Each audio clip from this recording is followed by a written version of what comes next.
ghost, il disparaît, il boude, il vous punit, il vous embrouille, bref, il vous fait souffrir. Est-ce que parfois, les hommes que vous avez rencontrés ont tendance à disparaître, puis à réapparaître la bouche en cœur, comme si de rien n'était? Est-ce qu'il leur arrive de bouder parce qu'ils n'ont pas eu ce qu'ils voulaient? Est-ce que tout simplement, ils vous ghostent? Si tel est le cas, et si vous rencontrez des hommes qui vous font vivre ce genre de situation, alors vous êtes au bon endroit. Bonjour à toutes et à tous, je suis Bénédicte Anne, votre love coach depuis 2004. J'ai déjà écrit 4 livres sur la question de l'amour et du sabotage et j'accompagne les hommes et les femmes qui souhaitent être heureux en couple à attirer directement la bonne personne sans passer par des histoires galères et condamnées qui sont des impasses. Cette vidéo concerne évidemment toutes les femmes et parfois certains hommes et si vous voulez en savoir plus, je vous invite à me rejoindre au webinaire Comprendre les comportements des hommes et être heureux en amour qui aura lieu dimanche 20 mars à 20h heure de France. Vous trouverez le lien pour vous inscrire ci-dessous. Avant d'aller plus loin, je vous invite aussi à vous abonner à ma chaîne si ça n'est déjà fait et à rester jusqu'au bout parce que je vais vous expliquer pourquoi ils font ça, pourquoi vous l'acceptez et comment vous comportez. Et maintenant, nous allons entrer dans le vif du sujet. Les 3 comportements les plus fréquents que mes coachés me relatent sont les suivants. Il n'y a pas d'ordre de priorité et que ce soit des personnes avec lesquelles vous êtes déjà, que ce soit des personnes que vous venez de rencontrer, que vous soyez en relation WhatsApp ou sur une appli, ce sont malheureusement des comportements qui sont fréquents et qui interviennent à n'importe quel stade de la relation. Comme je vous avais promis 3 leçons, je vais décortiquer 3 postures. Il y en a bien sûr beaucoup d'autres et je n'aurai pas le temps de tout vous dire dans la vidéo, mais quand même. Le ghosting, c'est quelque chose d'assez récent. Ça arrivait avant, c'est vrai. Les hommes disparaissaient, souvent après avoir fait l'amour avec vous, ce qui ne les empêchait pas de réapparaître quelque temps plus tard quand ils avaient à nouveau des pulsions à votre égard, mais c'était pas quelque chose qui faisait partie du quotidien. C'était en général le comportement du gars qui avait passé la nuit avec vous, et c'était implicite que c'était un one night stand, un coup d'un soir. Aujourd'hui, le ghosting fait partie des comportements impolis. En gros, ghoster quelqu'un, c'est l'équivalent de ne pas répondre bonjour quand on vous dit bonjour. Et je dirais même que c'est pire parce que les personnes qui se font ghoster commencent à imaginer les raisons de ce ghosting, se torturent le cerveau et tout ça pour rien parce que la leçon numéro 1 aujourd'hui, c'est « je te ghost et c'est normal ». C'est comme ça, et si t'es pas contente, c'est pareil, je ne pense qu'à moi. Alors il y a plusieurs façons de vous ghoster. La première, c'est effectivement de disparaître définitivement. Et la seconde, très classique lors des chats sur les applis, c'est une conversation ping-pong. D'un coup, la personne disparaît et revient 2 semaines, voire 2 mois plus tard, la bouche en cœur. Genre, ah, tu avais disparu. Alors ça, c'est le pire. On ne parle jamais que de soi, évidemment. Il s'agit là d'un manque d'éducation, d'un manque de respect consommé. Et en même temps, et c'est ça qui fait rager, ça fait partie des règles du jeu. Leçon numéro 2, l'embrouille.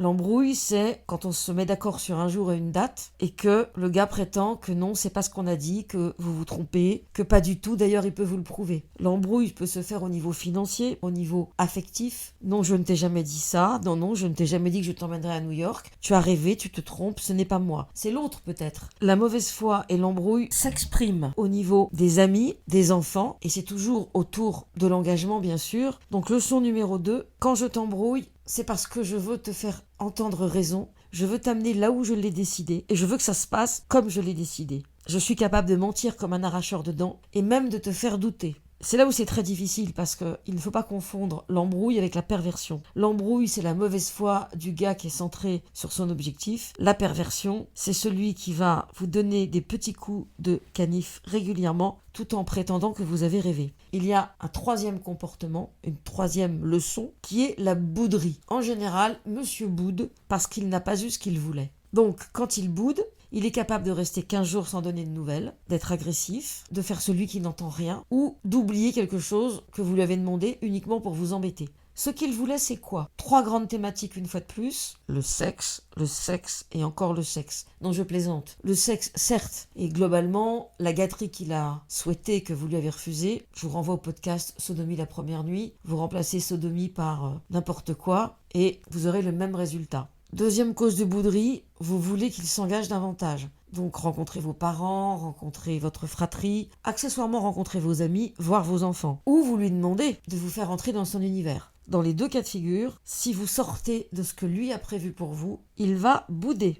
Et là, en général, trop bonne, trop conne, vous lui donnez ce qu'il veut parce que vous ne supportez pas de le voir bouder. Ce qui nous amène évidemment à nous poser 2 questions. D'abord, pourquoi cet homme se comporte-t-il ainsi? Et ensuite, pourquoi vous acceptez ces comportements? Alors pourquoi les hommes se comportent-ils ainsi? Je peux vous donner quelques pistes. Il y a parfois une question d'éducation. Dans certaines cultures, les hommes sont des petits rois, on les élève comme des princes et tout leur est dû. Mais il n'y a pas besoin d'appartenir à une culture spécifique pour être en face d'un petit roitelet, tout imbu de lui, trouvant normal que le monde s'incline devant lui. Il suffit qu'il ait été le chouchou de maman et c'est parti. Donc il y a, je crois, dans la nature même du masculin, une tendance à l'arrogance parce que l'éducation des hommes les conduit à découvrir le vaste monde pendant que les femmes, paraît-il, restaient à s'occuper des enfants. Ce qui est certain, c'est que je pense que dans le masculin de base, je parle du masculin classique qui concerne à peu près 80% des hommes, ceux qui vous font souffrir et pas les autres, il y a quelque chose de l'ordre de moi d'abord. Ensuite, il y a l'évolution de la société, l'évolution des mœurs, la facilité des rencontres, le développement des applis, bref, tout ce qu'on connaît. Le confinement, ses répercussions dans les relations amoureuses, dont on a déjà souvent parlé.